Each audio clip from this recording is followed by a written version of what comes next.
되게 하여 주시옵소서. 감사드리며 예수 그리스도의 이름으로 기도드립니다. 아멘. 오늘 함께 살필 말씀은 욥기 1장 말씀입니다.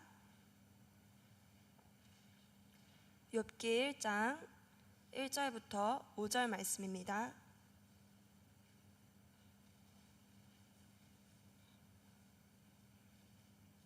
욥기 1장 1절부터 5절 말씀 교독하시고 마지막 절은 함께 합독하겠습니다. 우스 땅에 욥이라 불리는 사람이 있었는데 그 사람은 온전하고 정직하여 하나님을 경외하며 악에서 떠난 자더라. 그의 소유물은 양이 7,000마리요 낙타가 3,000마리요 소가 500결이요 암나귀가 500마리이며 종도 많이 있었으니 이 사람은 동방 사람 중에 가장 훌륭한 자라.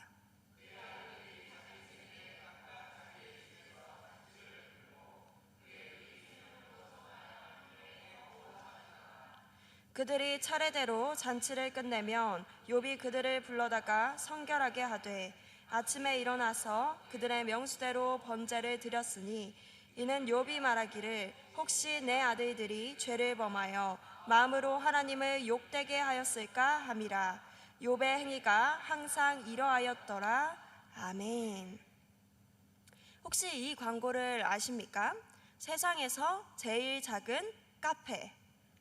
세상에서 제일 작은 카페. 카누 광고입니다. 배우 공유가 광고했던 이 카누의 광고 슬로건을 대부분 다 알고 계시리라 생각이 듭니다.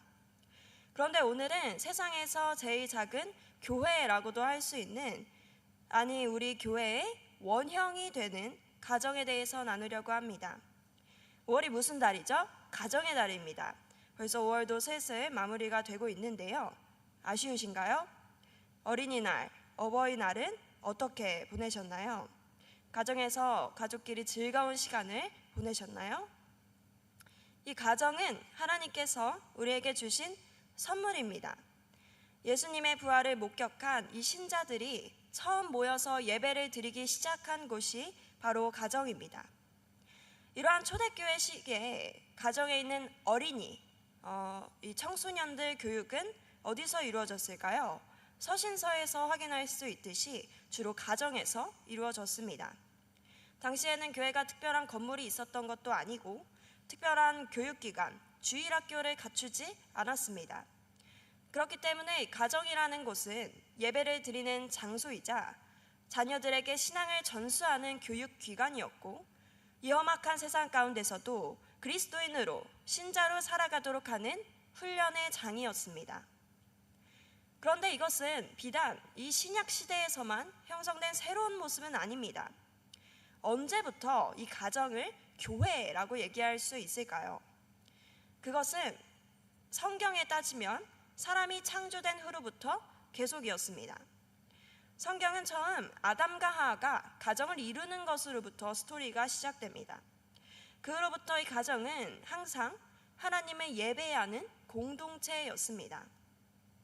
그래서 구약 성경을 살펴보면 예배 공동체의 원형, 특별히 가정에서 어떻게 하나님을 예배했는지를 살펴볼 수 있습니다. 아직 교회 건물이 지어지기 전에, 신약시대에 와서 초대교회가 세워지기 전에, 출애굽하고 요즘 큐티하고 있는 제사장과 제사제도가 세워지기 전에 사람들은 어디서 어떻게 예배했을까요? 바로 그것이 가정에 있습니다. 가정에서 그들은 예배를 드렸습니다. 이제 한번 우리의 가정을 돌아봤으면 좋겠습니다. 단순히 지금 우리 가정 가운데 가정 예배를 드리고 있는지 없는지를 논의하자고 말씀드리는 게 아닙니다. 우리 가정은 하나님을 예배하는 예배 공동체인가요? 정말 우리 가족끼리 모일 때마다 하나님이 그 자리에 함께 계신다는 사실을 인식하고 계십니까? 우리 가정은 은혜를 나누는 작은 이 땅에서 맛볼 수 있는 천국이라고 할 수 있을까요? 이것은 어려운 질문입니다. 그러나 우리가 낙심하지 않아도 될 이유가 있습니다. 바로 오늘 성경의 본문이 우리에게 제시하고 있는 가정의 예배, 모습, 모범이 있기 때문입니다. 이제 함께 욥기 말씀을 살펴보겠습니다.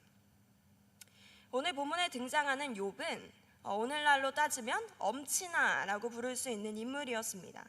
모든 걸 다 갖췄어요. 심지어 신앙마저 좋았습니다. 1절부터 4절은 이렇게 욥을 설명하고 있습니다. 다시 한번 1절부터 4절까지 우리 합독하겠습니다.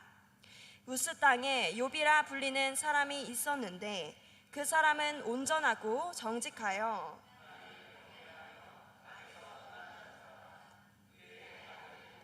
딸 셋이 태어나니라.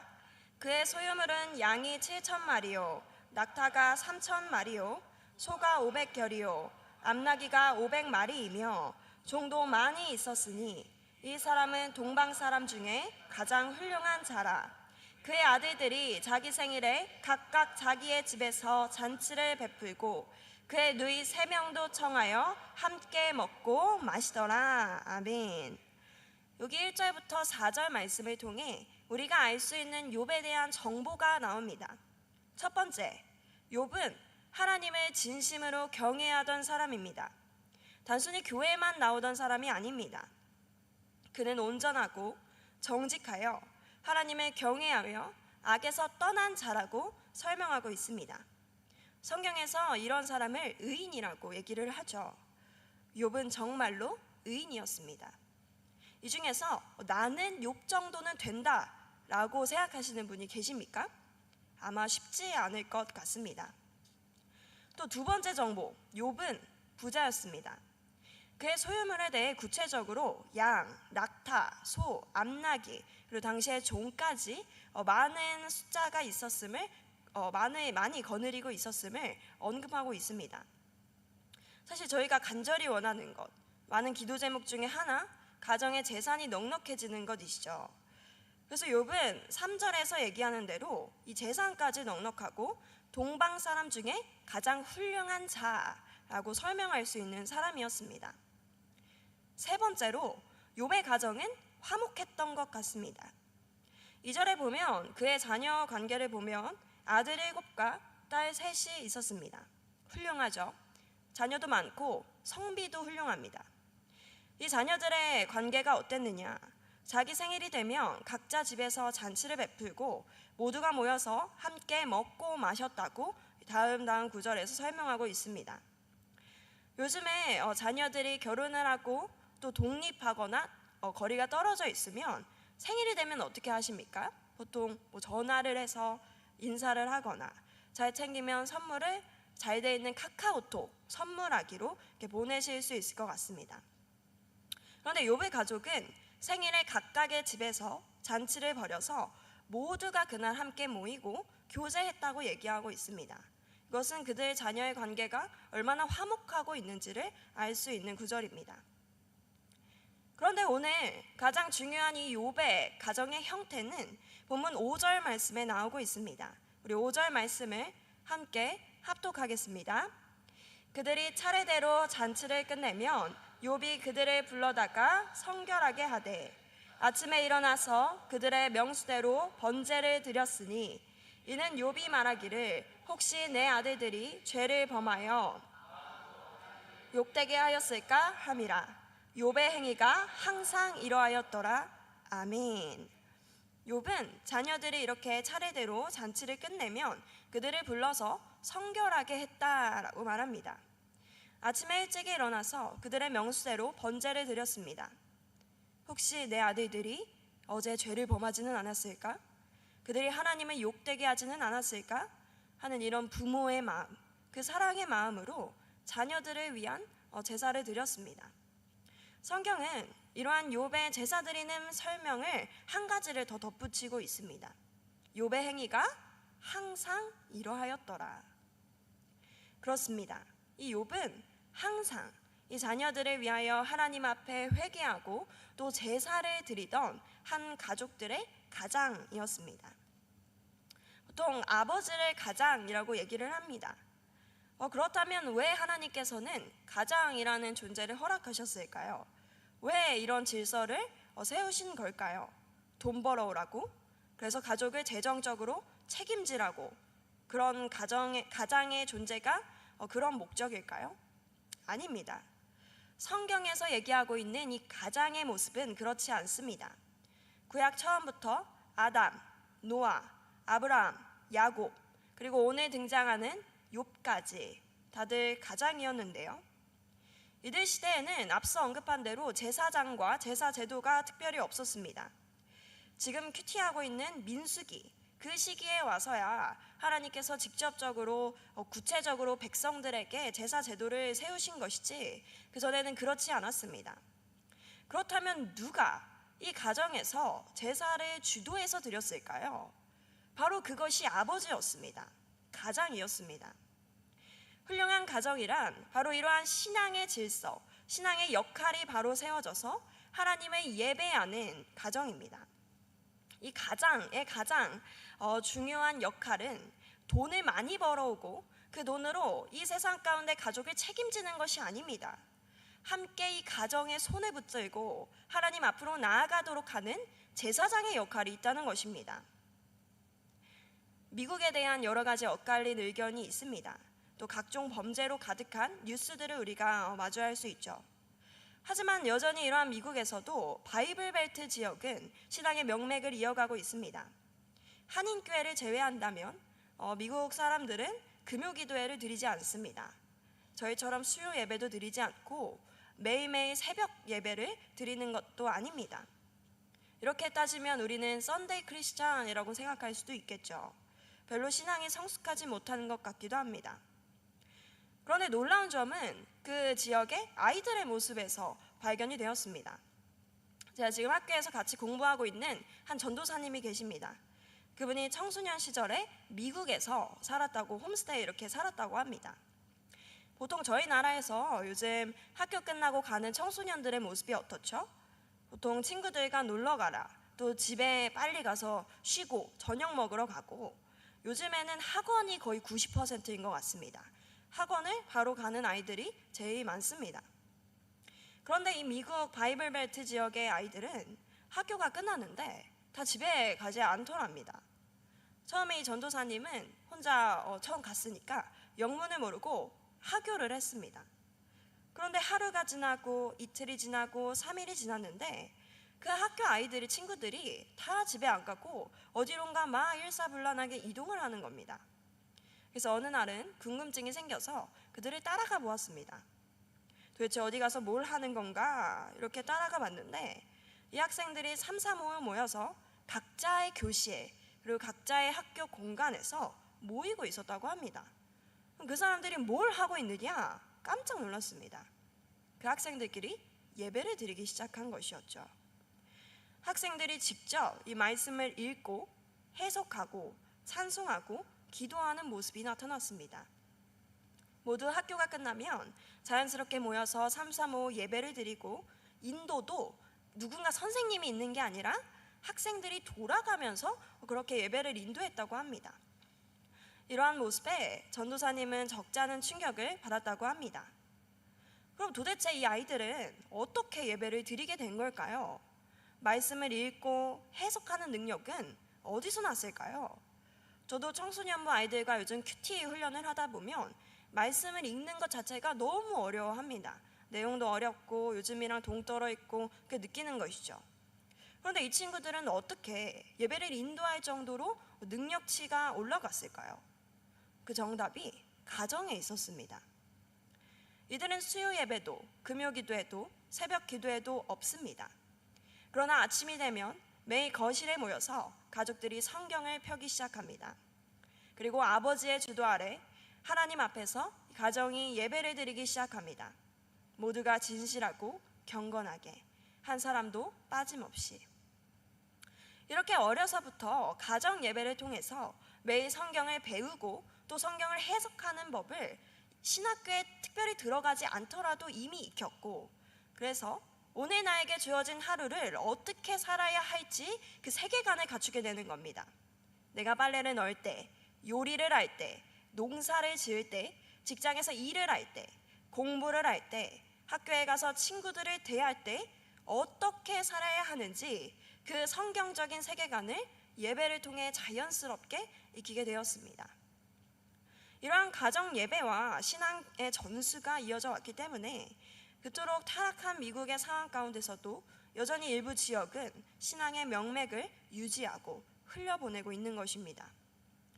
이처럼 하나님께서 가족 가운데 가장이라는 존재를 세우신 것은 바로 이 제사장의 역할을 수행하도록 하기 위해서입니다. 그런데 오늘날 많은 가정은 교회의 주일학교의 자녀의 신앙을 전부 맡기는 것 같습니다. 하지만 주일학교가 자녀들의 신앙에 얼마나 동행해 줄 수 있을까요? 아이들이 교회에 나오는 시간은 일주일 중 1시간 내지 2시간 남짓입니다. 그 안에 그 아이가 하나님을 만나고 신앙이 바르게 성장한다면 그것은 하나님의 전적인 은혜이지 결코 당연한 결과라고 보기가 힘듭니다. 왜냐하면 나머지 6일 23시간 동안 이 자녀들은 세상의 세속적인 가치관 속에서 일상을 부딪히며 배우고 익히며 그렇게 살아가기 때문입니다. 그러므로 아이들이 항상 있을 수 있는 이 가정은 교회로서의 모습을 갖춰야 합니다. 우리가 교회에서는 최선을 다해 봉사하고 섬기고 일주일 내내 예배를 드리느라 바쁜데 정작 예배를 마치고 가정에 돌아갔을 때 우리가 다른 사람을 비판하고 교회에 대한 부정적인 면만 얘기하고 불평 불만만 가득한다면 정작 내 입술에서 은혜를 나누지 못한다면 어떤 자녀가 그 교회를 가고 싶겠습니까? 누가 예배에 선한 열매가 있다고 믿고 기대하겠습니까? 실제로 2024년에 나온 통계에 따르면 어린 시절부터 교회 생활을 해온 만 19세부터 59세의 크리스천을 대상으로 당신의 믿음이 생기고 성장하는데 가장 큰 영향을 끼치는 것은 무엇입니까? 라고 물었다고 합니다. 그 결과 67%가 부모라고 답했으며 목회자는 단 13%에 달했다고 합니다. 교회에 오게 하는 것, 그래서 아이를 주일학교에 보내는 것은 정말로 중요합니다. 부서에서 아이들이 활동을 잘 하게 하고 프로그램에 참여하게 하는 것도 중요합니다. 그러나 나의 믿음에 약한 가정의 구성원들이 제일 많이 보는 교회의 모습은 바로 나입니다. 교회에서 예배 잘 드리고 교회에서 나눔 잘한다고 전부가 아닙니다. 매일 내가 가정 가운데 신앙으로 살아가려고 씨름하는 모습, 거기서 은혜를 붙잡고 어려움에도 불구하고 일어서는 모습이 필요합니다. 복음으로 인해 내가 변화되는 모습을 이 집안에서 보여줄 때, 복음의 열매를 우리의 자녀들과 형제들에게 보여줄 때 믿음이 약한 가정은 거기서 큰 영향을 받게 됩니다. 가정이 교회이며 하나님을 예배하는 공동체라는 것은 그냥 자녀들 보고 너 교회 가야 된다, 예배 드려야 된다라고 말하는 게 전부가 아닙니다. 그것도 좋지만 가장 좋은 것은 먼저 내 행동이 변화되는 것입니다. 한 목사님의 이야기를 이번 주에 듣게 됐는데요. 학창 시절에 어머니가 권사님이 되셨다고 합니다. 그래서 교회 프로그램인지 아니면 스스로 다짐하신 것인지는 모르겠지만 성경을 아주 열심히 읽기 시작하셨다고 해요. 그래서 이 목사님은 자녀 학창 시절에 엄마가 웬일로 이렇게 성경을 읽나라고 생각했다고 합니다. 그런데 진짜로 그 엄마가 변화되기 시작한 겁니다. 말투에서, 표정에서, 자녀를 가르치고 대하는 태도에서 말하지 않아도 말씀에는 능력이 있구나, 말씀을 읽을 때 변화되는구나 하는 걸 스스로 깨닫게 되었다고 얘기를 했습니다. 이제 우리도 이러한 변화의 열매가 있는 가정이 되었으면 좋겠습니다. 꼭 아버지가 아니더라도 이제 워낙 다양한 가정의 형태가 있는데 가정의 신앙세대주, 신앙적인 어른이 바로 이것을 주도해야 합니다. 그리고 가정에서 문제가 생겼을 때, 어려움이 생겼을 때, 또 우리의 자녀들의 연약함과 죄악들을 발견했을 때 욥과 같이 그것을 붙들고 예배드리고 함께 기도하는 가정이 되었으면 좋겠습니다. 그래서 하나님 앞으로 나아가 서로를 위해 기도하고 함께 예배드리는 모든 동산교회 가정 되시기를 축복합니다. 그런데 여러분, 이것은 정말로 쉽지가 않습니다. 결코 쉽지가 않습니다. 가정에서 예배를 드리고 신앙으로 양육하기가 어려운 이유가 무엇입니까? 또한 조사를 해봤습니다. 5위, 신앙교육의 구체적인 방법을 몰라서 잘 못할 수 있습니다. 4위, 자녀가 신앙생활을 거부해서. 말해도 안 듣는데, 방 밖으로 나오지도 않는데 가르칠 시간이 없는 것이죠. 3위, 자녀의 학업과 일이 우선이어서. 이 지표가 조금 더 높습니다. 2위, 각자 너무 바빠서. 많은 분들이 여기에 해당될 것 같습니다. 요즘에는 가정이 다 같이 모여서 저녁 한번 먹기가 힘든 게 요즘 일상인 것 같습니다. 그런데 아직 남은 한 가지 이유가 있습니다. 1위가 남았죠. 1위는 무엇일까요? 바로 내 신앙이 확고하지 않아서라고 합니다. 그렇습니다. 우리가 가정에서 예배를 드릴 수 없고, 함께 하나님을 바라볼 수 없고, 자녀들에게 또 형제들에게 신앙을 물려주기 가장 어려운 큰 걸림돌은 바로 나의 믿음 안에 있다는 것입니다. 사실은 오늘 본문 말씀 가운데서도 한 가지 우리 믿음의 큰 의문점, 거리낌이 생길 수 있습니다. 한 가지 꼭 짚고 넘어가야 할 사실이 있는 것입니다.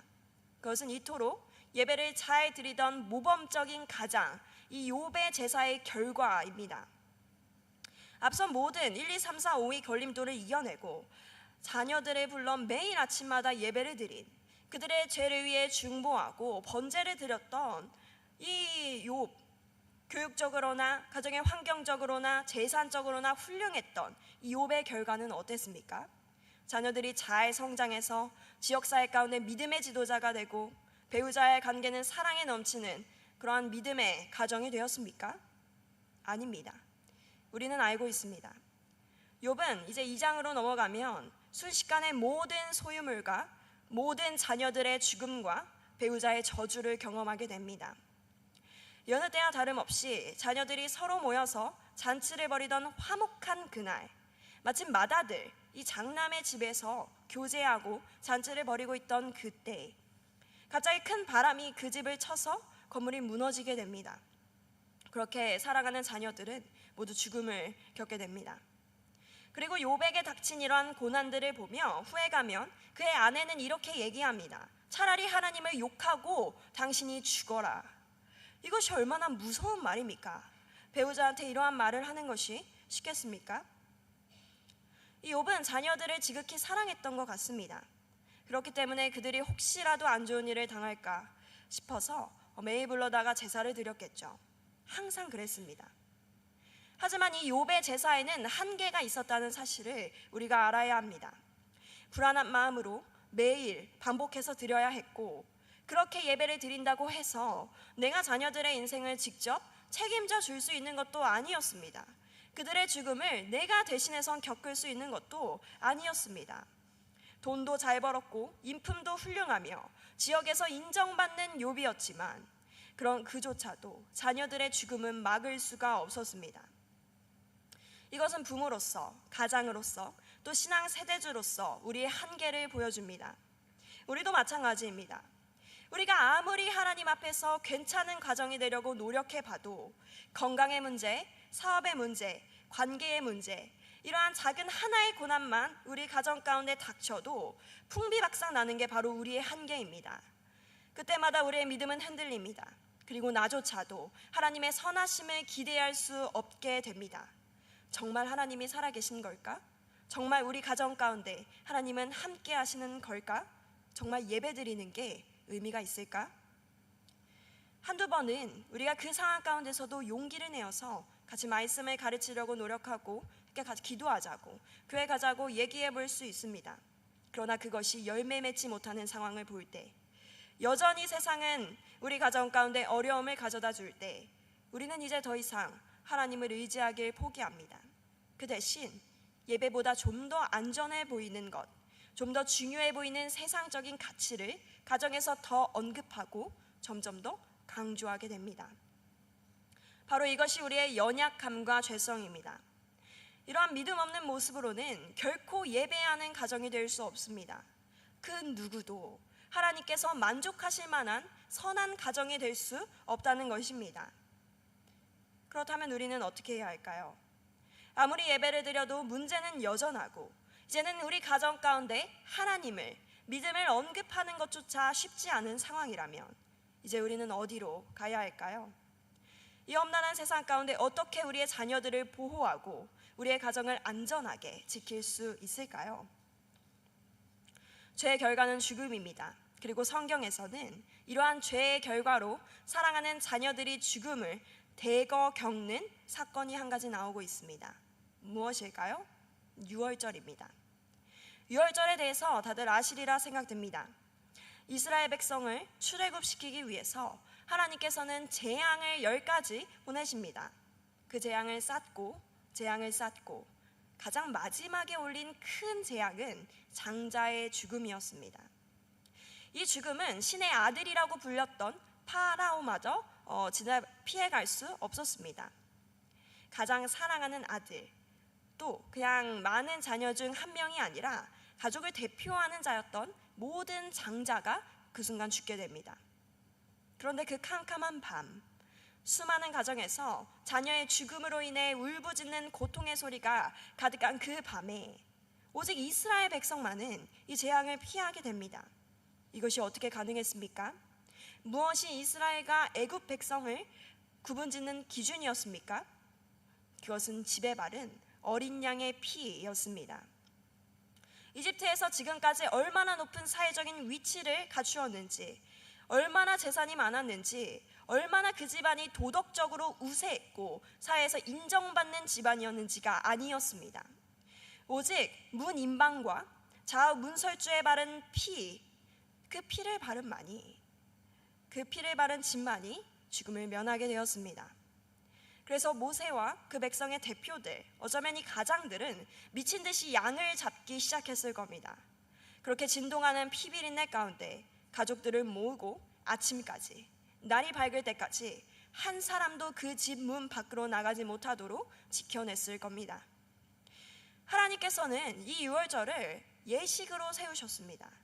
이제 출애굽기 12장 23절부터 27절에 잘 나타나 있는데요. 우리 23절부터 27절을 한 목소리로 합독하겠습니다. 여호와께서 애굽 사람들에게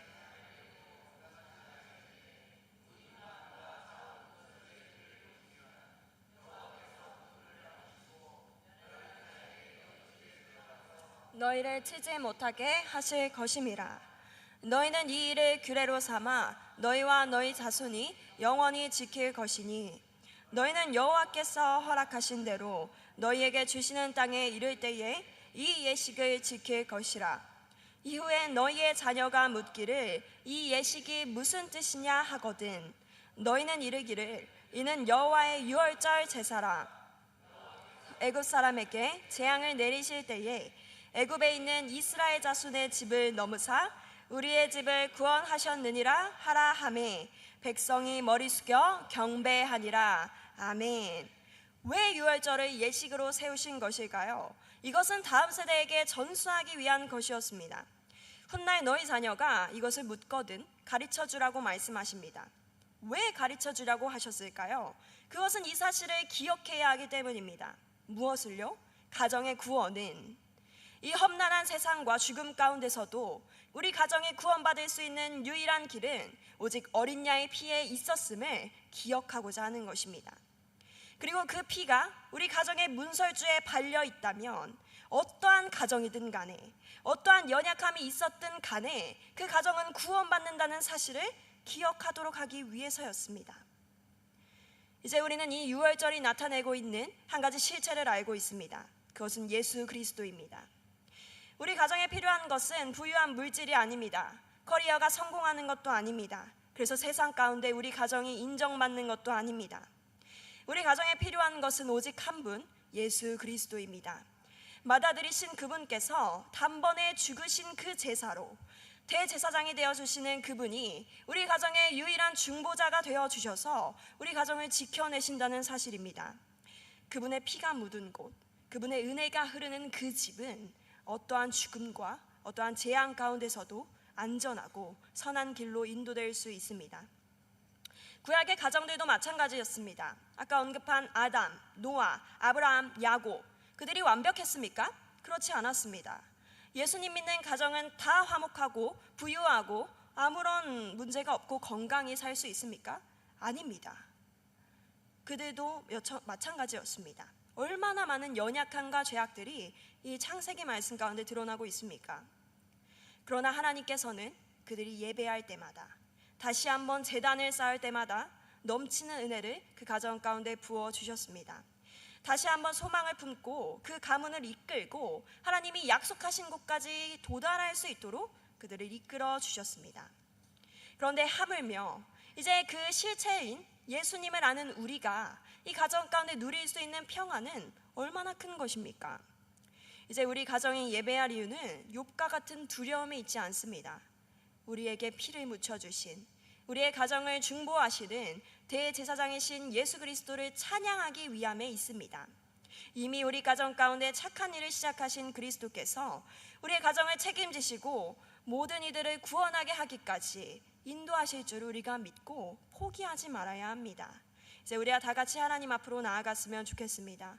혹시 우리 가정 가운데 욥과 같은 어려움이 있습니까? 아무리 예배를 드려도 상황이 달라지지 않아서 이제는 함께 기도할 힘조차 없으십니까? 더 나아질 기대를 하기가 어려우십니까? 괜찮습니다. 그때도 예수님께서는 함께 하십니다. 우리 가정의 모든 상황을 지켜보고 계십니다. 그리고 지금도 선하게 일하고 계십니다. 이제 낙심하지 않고 여전히 그분을 찬송하는, 우리 가정 가운데 예배하고 대제사장 되신 예수 그리스도를 의지하는 모든 가정 되시기를 소망합니다. 이제 함께